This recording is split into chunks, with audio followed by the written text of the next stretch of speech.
Recording in progress.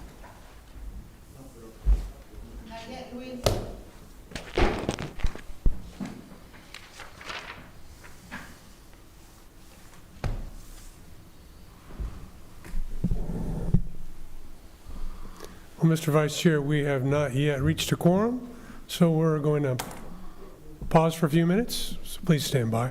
Recording stopped. Oh. Wow. So I guess we can start recording again. Recording in progress.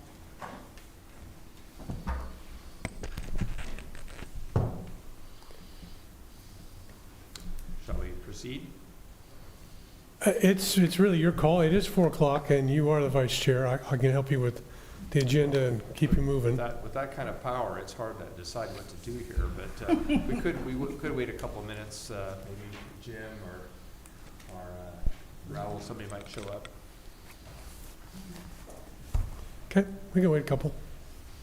It is recording though. Especially important since that way Paul won't be if somebody else comes in, you won't be the last person to wander in. That's right. Just so we're clear, the mics are hot. We are recording, so. By now, most people know me. True enough. If you didn't say that, people would be surprised.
Well, with that, maybe we should go ahead and start.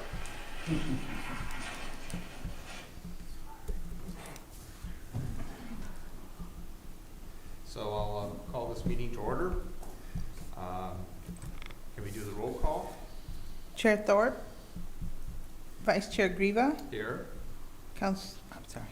Board Member Rodriguez, Board Member Wood, Here. Board Member White. Here. Okay, let's stand for the Pledge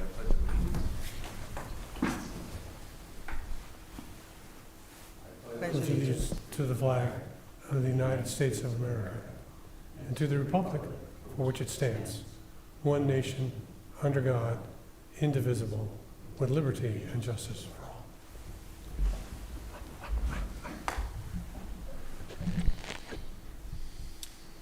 Okay. Item D, public comments from the audience regarding items not on the agenda.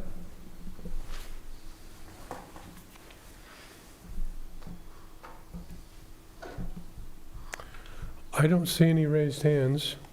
Okay. Consent calendar. All matters listed under the consent calendar are considered routine and may be approved by one action of the agency unless a request for removal for discussion or explanation is received prior to the time agency votes on the motion to adopt. E1, adoption of minutes of March 25th, 2025, Roy Sego GSA meeting. Move to approve? I'll second. All in favor? Aye. Opposed? Okay. F, agency business. F1, receive Arroyo Seco Groundwater Sustainability Agency's General Manager's Status Report. Presentation or report. It's just an oral report. There's a few items going on that are, that I know are important to you as board members.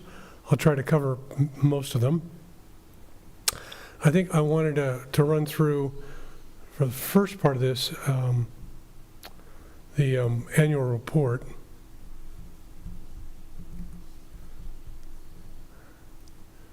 And can you see that? There we go. What's that? Oh, yes, Mr. Versick.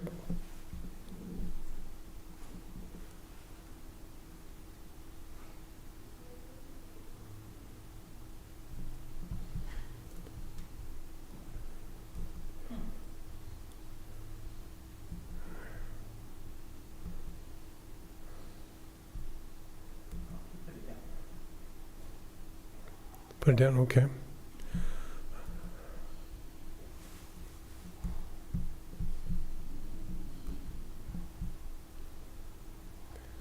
I'm going through some technical difficulties myself here, so bear with me.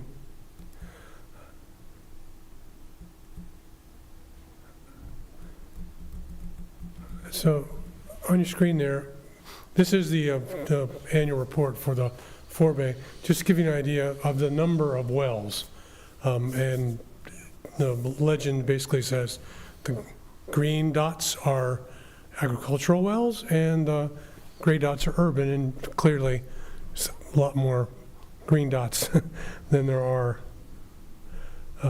gray dots. That's a piece of information we're all aware of. I do want to tell you that there were no undesirable results. But more to the point, there's 37 of those wells that make up the Representative Monitoring System, RMS, for the forebay. Of the 37, 30 of them were over the measurable objective. That's the line in the sand that we drew for ourselves and said, this is where we want to be. So 30 of them are over that. The other 7 are in between that measurable objective and an undesirable result. So generally speaking, we're in great shape. There was better than average rainfall through all of the Salinas Valley. Pumping was down a little bit because it was wet for a longer time. That all results in additional groundwater elevation raises, more groundwater in storage. I think some 54,000 acre feet was added compared to last year. I'm whipping through this report just to get to some of the key graphics for you. Groundwater elevations pretty much follow ground elevations, go up the valley. This one I want to stop at just for a moment. I know it's a bunch of squiggly lines. These are hydrographs. They're showing groundwater elevations at a number of different wells. 4 of them are depicted on the graphic. And what is important is the far right-hand side of the squiggly lines. So we've had a couple of really wet years after a pretty significant drought through most of the 2011 through the 20-teens. And you can see the groundwater elevations have all trended upwards. So it does give you a graphic indication that he had a couple of good years here in the forebay and in the Arroyo Seco Cone management area, and we're sustainable. We're at or above the elevations that they've been for, 45 years if we go back to 1980, huh? So it gives you, it gives me some comfort to talk about the sustainability of the forebay as we head into the next update, right? We're going to go through a 5-year update over the next year and a half or so. And there was some discussion about maybe the groundwater elevations were trending downward because our last drought was pretty severe, prolonged, and it did, as you can see, result in some elevations that were trending downward. But we've had some pretty good wet years starting at about 2018, 19. They bounced around, but the last 2 years have been pretty significant and showed, very much a general upswing in the trend. I think the one that's probably easiest to see is the blue line on the bottom of the graph. If you look kind of across it, you could draw a line almost flat. Yeah, there's some that bounce below, but generally the groundwater elevations kind of end and stop about 140 feet, huh?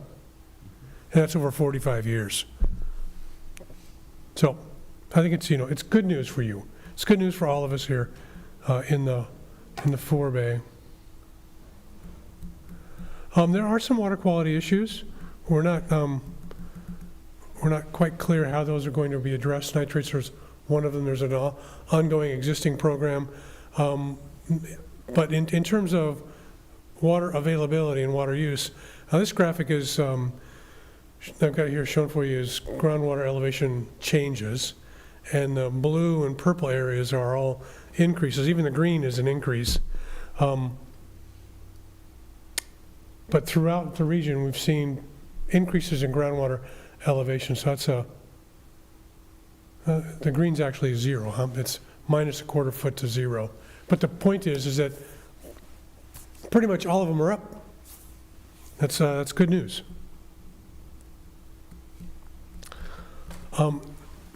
This graphic, there's two here actually. On the top, you've got, essentially agricultural groundwater use.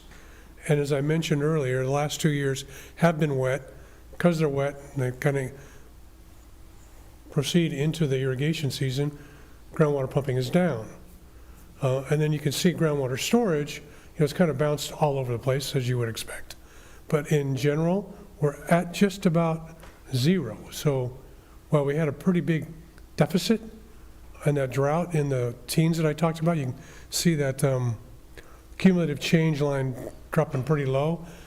It dropped again in the late teens. Again, that drought was kind of prolonged and has bounced back up significantly. So those are really good indicators, and I wanted to share that with you. I'll get this report to Ann, and she'll get it out to all of you so you have a copy of it. It's been submitted to the Department of Water Resources on the 1st, but that's just one thing that I wanted to share with you all, so that we had an opportunity to get that information out to you. Again, it's an indication, I think a strong one, that our groundwater basin is sustainable. Our groundwater elevations, our storage, all those things are good. And just given that 30 of the 37 representative wells that we're using to characterize the basin are above the objective that we're set for ourselves, indicates that when it rains, we do okay. So I'll pause and ask if there's any questions. So all in all, pretty positive results on all the measurements. Very positive, yeah. Rainfall was about 2 inches above normal. Normal's about 12 to 14, and we were at 16. So, yeah, very positive. Do each of these subbasins have this report? Each of the subbasins have a similar report they were all submitted to the Salinas Valley Basin GSA this month. And they're going to have the same graphs? I'm sorry? They're going to have the same graphs, basically? They have very much the same graphs for each of the subbasins. If we went into the Upper Valley Yeah, report, I did kind of preview that. They're very similar. that's good. Same sort of story. Great, thank you. No, I have a question, and kind of leads into what you were just saying. And I should know this answer, but like the pressure zone up north of seawater intrusion, do they show a deficit in groundwater, or is that being replaced by seawater and it doesn't change? The latter. It's mostly replaced by seawater intrusion into the pressure 180, but there is a deficit in the east side. Of course, yeah. Yeah, so I mean, when you look at the groundwater contours for the east side, especially beneath Salinas, there's a pretty large deficit there. It's got and that's one of the hydraulic gradients that's driving seawater intrusion.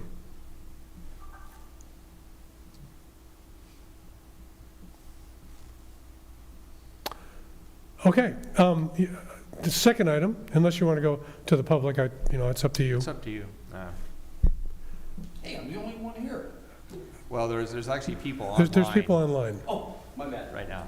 Maybe this might be an opportunity before we get on to your second segment. I'm not seeing any hands, so nobody's raised a hand. So I'll continue. Okay. Okay, the second item I want to talk about is kind of forward-looking. We're going to be going into the, as I mentioned, next re-up on our groundwater sustainability plan, GSP. And if you recall, last year I briefed you on some of the efforts to develop a methodology to look at groundwater-dependent ecosystems. So part of the update will include looking at groundwater-dependent ecosystems in the forebay. And as you would guess, one of them is the Salinas River. The other major one is the Arroyo Seco. And the Arroyo Seco doesn't really fit the definition until we get closer to the Salinas Valley floor and the Salinas Valley River. So as the Arroyo Seco River goes past Greenfield, it starts to turn northwesterly.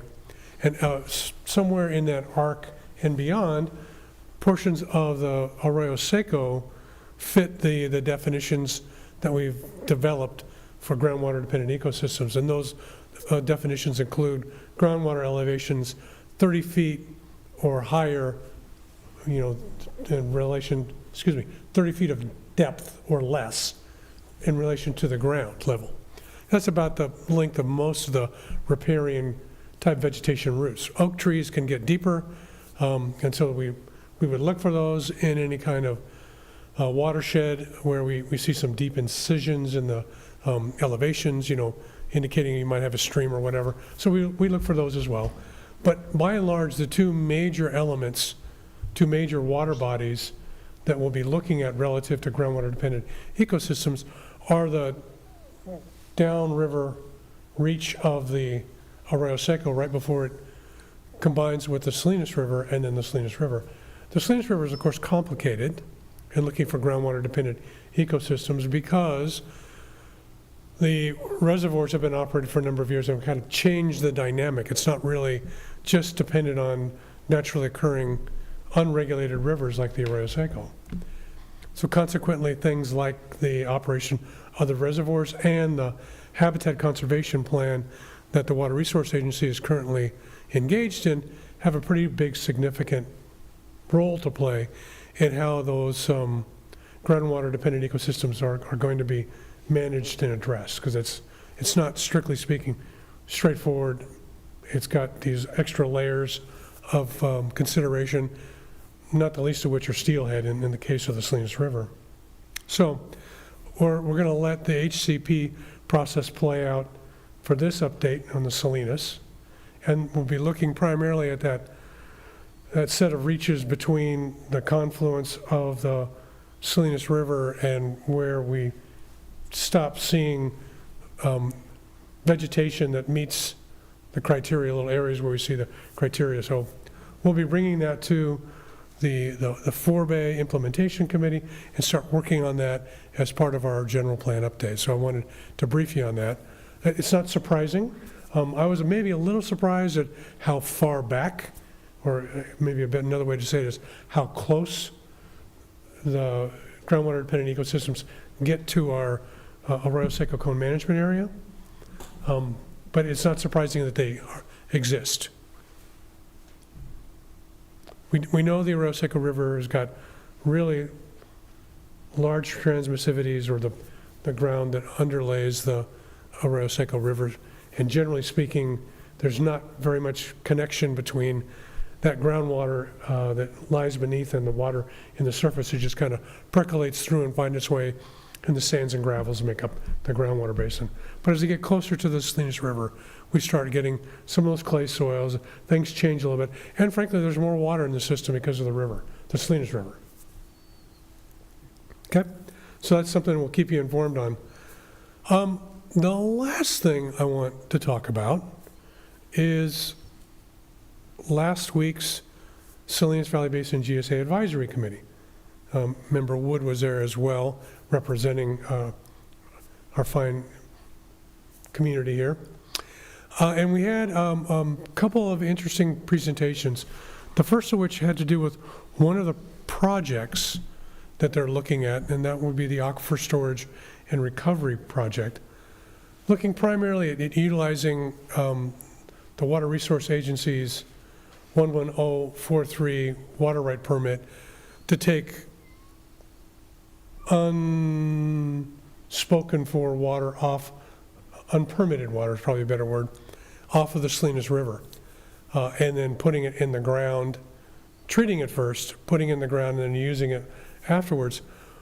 One of the struggles that that kind of project has to deal with is the wide variation and frankly, the frequency and variation in amounts, of water, and just trying to capture that water. If you build a plant for the big peak, most of the time, it never gets used. So if you try to hit like a median amount, it's pretty small. And so one of the challenges is in this ASRs, it's really not affordable to build this huge mega plant for a couple of years, so they struck upon these median numbers, and that's really not enough to do ample injection to really stave off seawater intrusion. So we heard a fair amount of discussion from the committee that maybe ASR and the way it was being developed wasn't the right project.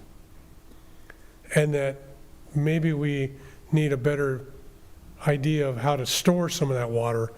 I think the thread that I heard most of the day was storage, we need more, especially at the north end of the valley, and how do we address communities like Castroville and Salinas in particular in terms of their water supply needs, which I think, they were good inputs. The other major project that the Salinas Valley Basin GSA has developed thus far, I'll just call it the groundwater extraction and treatment. I think they have another name for it. But, they extract brackish water near the coast, treat it, and then deliver that to the urban areas. And that one, because you're essentially putting wells in and are in control of how much water gets extracted, actually looks like it performs better. But its current estimated cost is over $1 billion. So it suggests that there may be other projects that need to be developed. And again, we heard storage of that surface water may be one of them. And I thought the discussion was fairly good. The other area that we got into was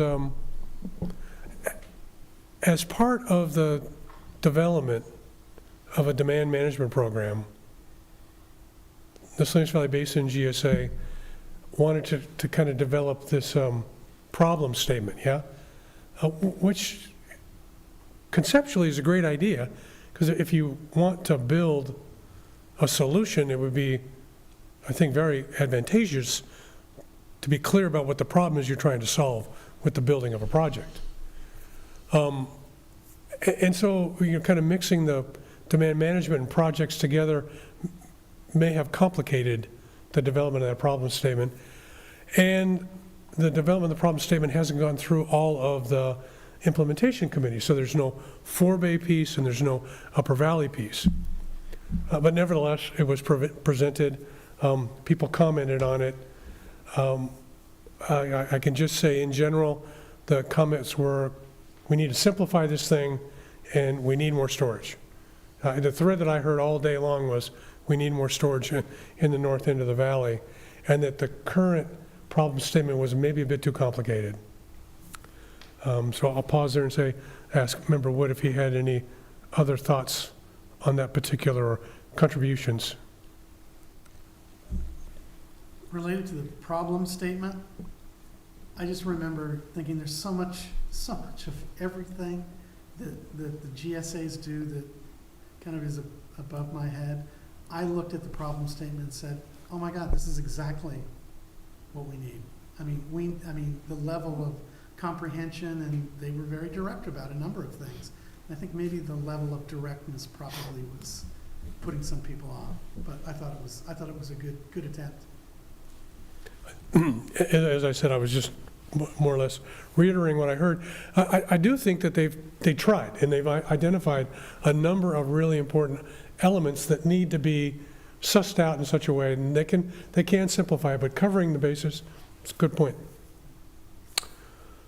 But I think it's important that you guys know that, and as soon as we go through this process with the 4-Bay committee, I will bring that to you so you'll get it, in its entirety. I think right now it's still in development. It's still going to go back to the advisory committee, so it's going to take a while.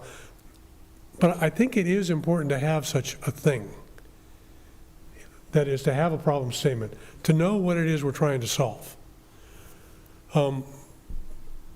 Seawater intrusion is a clear thing that we're trying to solve, but the solution is pretty costly. We don't have quite the same sort of problems in the 4-Bay or Upper Valley, but nitrate contamination is an issue that we'll have to deal with over time. Whether it's going to be us or a regional board or some other body, that is unclear yet. But I suspect it'll land in our bailiwick eventually. So, Mr. Vice Chair, that concludes my report for today. I thought those were 3 things that were really important for you all to hear, to be aware of. And I can see that Mr. Versick has his hand up. And Mr. Versick, if it's okay, we go to public comment? No, I think that's what I was going to suggest. We'll go to public comments Great. next. Okay. Thank you. This is Tom Versick speaking. I apologize if my audio is off. I was having some technical issues. In any event, in addition to what your general manager has told you, and certainly recognizing the quote problem statement or statements, we'll go through quite a bit more process, including process at the 4-Bay committee. This body may at some point want to look at what the current quote valley-wide problem statement says, and just for example, that statement says, and I'm not quoting from it, I don't have it in front of me, but it says, it uses the word all, that all of the interests in the valley rely on groundwater, or words to that effect. I'm quite certain the word all is in there. And my comment at the time, and in other meetings previously, is to point out that there are people that use the Arroyo Seco, and there's Clark Colony, just to start with. And so that some of the things, whether it sounds or looks good or elegant, some of those, in some people's view and in mine, are just wrong, some of those statements. And hopefully the process at the Upper Valley and 4-Bay as it goes forward, and whatever other committees, will be able to make things at least accurate. So I am pointing out something that is absolutely within your bailiwick on the Arroyo Seco.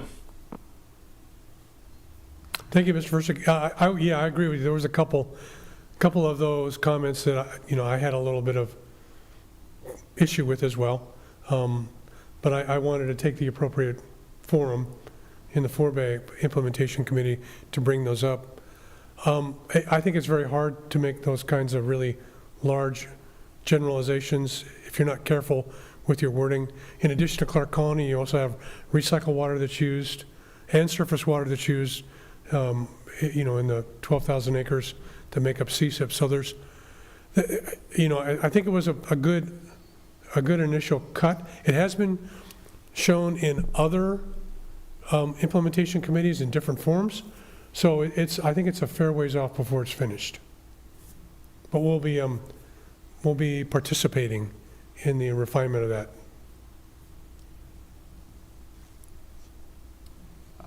Any other public comments? Mr. Matosa? Is this thing on, or am I loud enough? Well, you might be loud enough, but other people that are Yeah. for posterity. Roger Matosa, Arroyo Seco Vineyards, and the meeting Curtis was describing or referring to.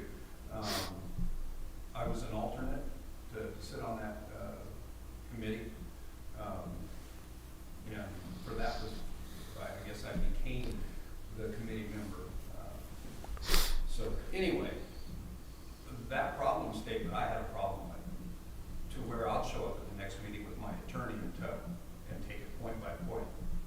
regulatory stuff there, I would not accept any way, shape, or form.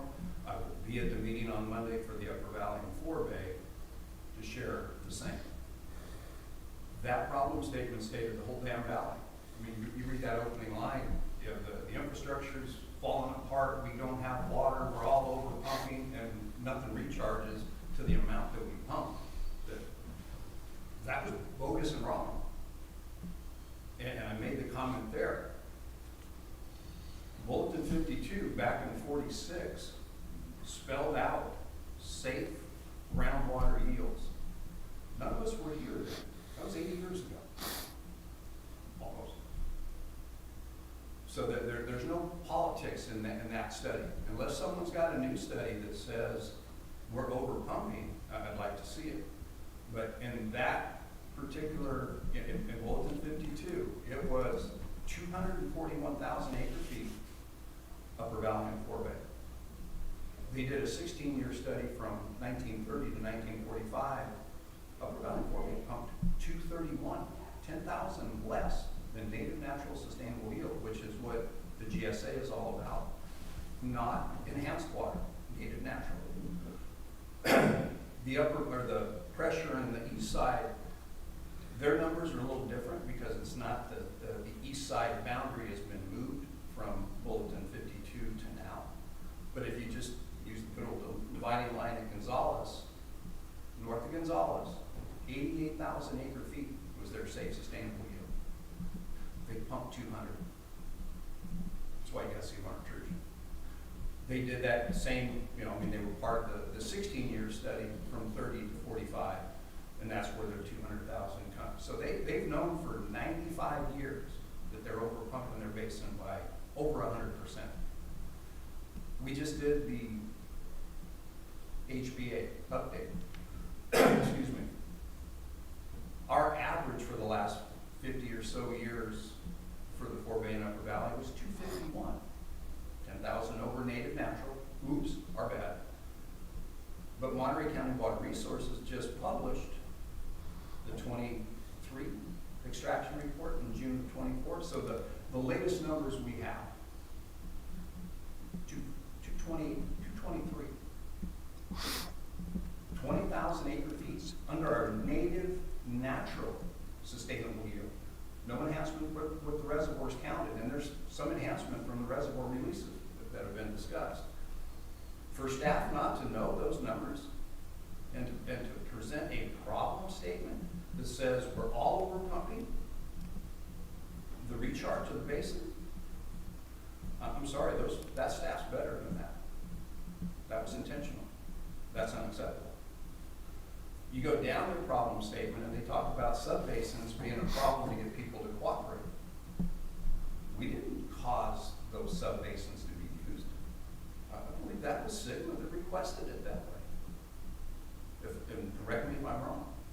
So to have a statute of the law is a problem, what staff does that?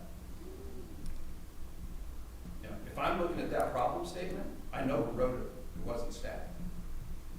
And again, I will be, you know, the next two meetings come Monday, but for the administrative record, that needs to be addressed. There needs to be a discussion with Brett, Sarah, the rest of them. What the hell are they doing? That was unacceptable. Thank you. Just for clarification, so I did pull up the problem statement that was presented, and I think addressing a little bit of Mr. Versick's, just clarification of in the valley-wide section, I think the line he's talking about, the point was it says groundwater is the primary water source for all users in the Salinas Valley. Okay, and then it goes through a bunch of other valley-wide things. Then it goes through the 180-400 subbasin, the east side, the Monterey subbasin, and the Langley subbasin. And Forebay's not in this, and neither is the Upper Valley. So that's, I mean, thank you, Mr. Matosa. Those are great points. And my comments were, I'm glad to see something here that shows, rather than talking in, you know, beautiful, wonderful terms about, oh, we're going to do this, we're going to do that. There's a lot of things that are right, I'm thinking. There's a lot of things that are wrong, they do need to be corrected. And I I think it's a good start, though. I guess I would say to you as a board, first, Sigma establishes groundwater sustainability agencies that are regulatory organizations. Right? Their job basically is to say no if there's a problem, or is there a way to fix this? Typically, they are not, well, the law hasn't set them up, for instance, the way the law sets up the Water Resources Agency, which has all kinds of ancillary powers to buy water, build things, take on debt, and the like. So one of the struggles that we're going to have here is, as we develop these projects, is who's going to build it? Is there going to be a transition? And what project we're going to build? So I think that's a discussion that's going to have to come forward. What the GSAs are really aimed at doing is looking at the resource and saying, is it sustainable the way it's being used or not? Yeah? And in developing this problem statement, I think they've looked at it through that lens. I would agree with Mr. Matoso. I had some issues with the way in which things were phrased as well. I think it's important that we participate and make sure that we get them as right as possible, especially for the forward bank. Is there any other comments, public? I see no other raised hands, Mr. Chairman. Very good. I guess my only comment I have after hearing all this is thank you, City of Greenfield, for making the Arroyo Seco Sustainability Agency happen. And as long as it rains, we're sustainable. That's my, Thank you, Curtis. yep. So, is the meeting adjourned then? Meeting's adjourned. Thank you, everybody.